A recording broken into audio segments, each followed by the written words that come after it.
Pay for performance. The pay for performance concept has been out there for a while. It's highly technical in terms of the legal pieces to qualify those payments. As everybody knows in the audience, they hate hearing lawyers start to talk about Stark, anti-kickback, civil monetary penalties, huge financial penalties, potential criminal sanctions. People just hate that. And then it becomes, why are we even considering this? Because pay for performance right now forms the backbone of all of the quality programs that CMS is trying to set up. Pay for performance, aspects of it are clinical integration from an antitrust perspective. Pay for performance are bundled payments. How can you manage payment, or how can you manage the quality of care given to that patient and get your doctors to buy into that? Gain sharing I put up here merely as just kind of a mention. There's a lot of gain sharing programs that have OIG advisory opinions on them, and we can harness a lot of that information in structuring a P4P program. In terms of practical considerations for pay for performance, what do you need in order to start looking at that? You need access, again, to good clinical data. So you need to know what your historical uses and practices are. You need to identify those areas for improvement, and then you need to set the benchmarks and goals. And all of that relies on that data. Can you harness your system's data?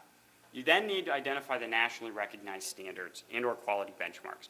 That's pretty easy. There's a very good body of those benchmarks out there. Then becomes the hard part. You need to sit down and you need to have both your administration and your physician buy-in. They need to be working together. They both need to be on the same page. They need to be saying, yes, these are the 5 initiatives that we want to start with and target. Now, in order for us doctors to change our behavior and do these things or adhere to these protocols, we need some sort of motivation.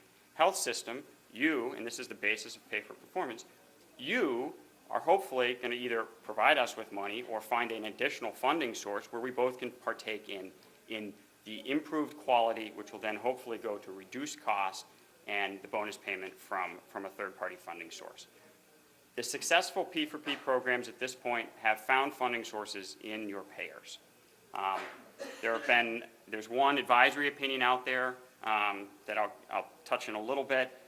There have been a number of other programs that have been put into place, and payers seem to think or seem to be willing to talk about this. If you come with demonstrable measures, a strong setup for the practice, and you can go back and show them, yes, this is going to ultimately provide higher quality care, save our patients cost, or save costs for our patients.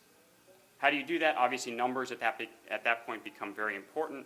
So I'm going to put a plug in for all your questions on those numbers. Keith Kiefer from Miltman is going to speak later in the panel, so you can definitely direct those questions to him. Typical P4P performance measures, I'm sure many of you, if not all of you, have seen most of these. Patient satisfaction, access to care, continuity of care, using an EMR if you have one available, provider follow-up, disease screening. Basically, it's can we put a protocol in place that we can track either yes or no or on a score, 1 to 5, 1 to 10, that we can then use as evidence that something is happening. And are those protocols connected to evidence that shows that it will improve the quality of care? This was a sample incentive measurement that we had put together for a client looking at a pay-for-performance program. It just shows how you would track, and in this case, the measurement categories are pneumonia, heart failure, and septicemia, how you would track various categories and measurements. Most of it, obviously, is based upon percentage of admittance, percent of days, hours from discharge order, so are your orders timely? It's a blend of administrative and clinical. Now is the part where a lot of people are probably going to glaze over, as sometimes I do when I review the laws for this, because they're highly complicated. The 4 laws that we are implicating here: civil monetary penalty, anti-kickback, Stark, and potentially tax exemption. We all know and have probably been lectured on all of the statutes, so in a mechanism to save time, I'm going to kind of move through. What do we know? And that's always where, as a legal person, I start. What do we know? What can we support based upon defined CMS court arguments? Well, for the CMP and anti-kickback statute, we have a number of kind of body of law out there. We have a special advisory bulletin We have numerous favorable OIG advisory opinions, including one on P for P. That advisory opinion, 0816, for those of you who want some light reading tonight, basically in that case, a private insurer agreed to pay a hospital a 4% bonus. Hospital then agreed and partnered with his physicians to say, listen, we'll split that 4% bonus with you 50-50 if you do the following 6 things. There were 2 data report targets, and there were 4 quality measures. Those quality measures were based, and this is one of the factors that CMS liked, or the OIG liked when they were looking at it, were based on the National Hospital Quality Measures. Obviously, 3-year term, so it's a longer term process, and the OIG issued a favorable opinion for that. What can we gather from that opinion? The safeguards. What do you need to do to put the requisite safeguards in place? You need probably 5 or more physicians, according to this opinion. You need to probably have them on your active medical staff. As Tracy mentioned earlier, per cap payment becomes very, very important. It's an easy way to say that we're not paying for volume or value. Limits on the amount to be earned, rebasing if it's a multi-year project. So what CMS wouldn't want to do or OIG wouldn't want to do is pay to accomplish the same thing that you accomplished in year 1 and year 2 and 3. Very easy for providers, not improving quality. Limited duration, because what they want to do is hopefully within a 1 to 3 year time period, you've been able to achieve a high enough level on that quality. And also effective monitoring in place. General concerns that we've seen coming out of these is we don't want cherry picking.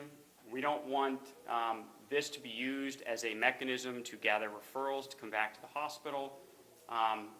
We don't want this to be a division of the hospital's Part A payment. And we really want things set in advance, and we want this to focus on quality of care. Stark, which is one of my favorite statutes, decided that in 2008 was going to release a proposed exception because we figure at Stark that we can write our way around pay for performance and give you guys the industry, clear guidance as to exactly what we think is appropriate and what we don't. Let's fast forward. It was so convoluted that I think parts of CMS didn't understand it, and so they eventually withdrew it. What can we learn from it, though? We can learn what CMS thought were important issues. And that's what becomes critical. We can't rely on it in support, but we can learn from it in a structuring mechanism. What are those issues? Medical evidence and independent review, physician participation in payment, cost savings for shared savings programs, and by that I mean, are we going to cap it? Are we going to have measures from baseline standards? Is there going to be rebasing? Some of these themes should start to sound familiar now because CMS piggybacked off of what OIG had established. Are we protecting the quality of care? Can you show improvement from baseline standards? Do we have documentation, and is that documentation available to the secretary and available for inspection? Transparency becomes important. Are we disclosing to our patients that we have some type of incentive pay-for-performance type program? Are our patients understanding what that means? CMS also listed in some of their regulatory comments some additional factors to OIG that they're concerned about. They're worried about stinting, which is limiting the use of quality improving, but more costly devices, tests, or treatments. So they basically don't want you as a provider to say, just use the cheap one and we'll save money. They want the provider, the physician, to make the decision as to the best quality piece of equipment, procedure, et cetera. They don't want cherry picking, they don't want steering, and they don't want quicker, sicker discharges. So let's just get him out of here because the longer he stays here, let's patch him up as quickly as we can, kind of emergency trauma medicine, and get him back out the door. What we do know is that even though CMS withdrew the Stark exception, we still can do it. It's complicated. There are a number of analyses that need to be done, potentially up to 4, but there are exceptions that we can qualify for. So obviously direct compensation, hospitals paying a physician directly. We need to have some sort of exception for that. Indirect compensation, so they're paying an intervening entity, they're paying a group practice. Stand in the shoes has kind of complicated, but made it simple, depending upon who you ask, on how to kind of run that analysis as well. What are the potential exceptions? Obviously, if you're employing people, if you're a completely integrated system, you've got the employment relationship exception to take advantage of. Most places probably aren't doing that or aren't worried about it if they are. Personal services arrangements, fair market value, indirect comp. Standard stark exceptions that we all know very, very well, just requires us to run through the analysis. Big key issues, fair market value for identifiable services that are actually provided. So do we have a valuation? Did the numbers guy give us and say this payment is appropriate and will produce the results that we want? Is it for services that we can write down and it's not constantly changing? And are we tracking that those services are being provided, and can we show results that by doing that we're lowering cost and increasing quality? In the remaining 30 seconds or a minute, I'm going to cover value-based purchasing, which is good for me and probably not so good for you. Basically, summarize it up, what's old is now new. The government has taken a lot of the standards that they have developed, both in the hospital IQR, outpatient quality data reporting requirements, and morphed those into, now we're going to pay you to adhere to those. These are the measures that for fiscal year 2013 are going to be implemented. They've been pulled from the hospital inpatient data, and they're going to look at and rebase these fiscal year 14, 15, and out. How we get to the scoring, it's terribly complicated. I went to law school because I didn't like numbers. There were lots of numbers in this, so I'm going to do the best I can in 30 seconds. Basically, the achievement threshold, the benchmark threshold, achievement threshold is 50% median of the hospitals that in the period of 2007 to 2009, under that score in the IQR, were achieving. I hope everybody's lost at this point. The benchmark score is the top decile, so the top 10%. And so they've picked those for each of those measures. How they're going to calculate the hospital's adherence to that is going to be on a twofold.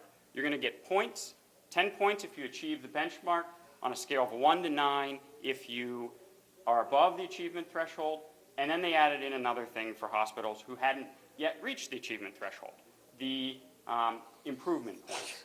And so improvement points are where are you and how far have you come? And they're going to take the higher one of those for you. So for each of these measures, they're going to combine and come up with a numeric score. The numeric score is then going to be grouped in, the measures are going to be grouped in kind of bundles. Those numeric scores are going to be added, and then they're going to run it through this equation, and they're going to come out with your hospital score. And then they're going to take the pot of money and reward the hospitals with the highest pot, with the highest percentage, hospitals with the medium percentage, et cetera. That's for the proposed outcome and process care measures. They're also going to look at and this is the only measure, at least at this point, survey measure. Scoring is very similar, and they're going to come up with some points for that. And that's going to go into the final piece. I know we're at our time. These are the action steps that Tracy, Carrie, and myself have kind of put together for you to take home, think about and ponder. And so I will say we've got 15 minutes to let Lindeen set up. I think, can we take a couple questions while you guys are getting ready? Okay. If there are any out there. Yes? You know, it's interesting as we look at healthcare. I think we all would certainly agree that there are targets that we can move to and try to achieve. But you wonder at what point you achieve all of these goals, and then where does this go? Do you work? Is it just going to wrap it back, or how do we see that ending up? Do you work for CMS? Because that's one of their biggest complaints. And that's why they limit it to short duration programs. They're very concerned about that. And so once we've achieved all of this quality, we're the best provider out there, right? Well, a philosophy person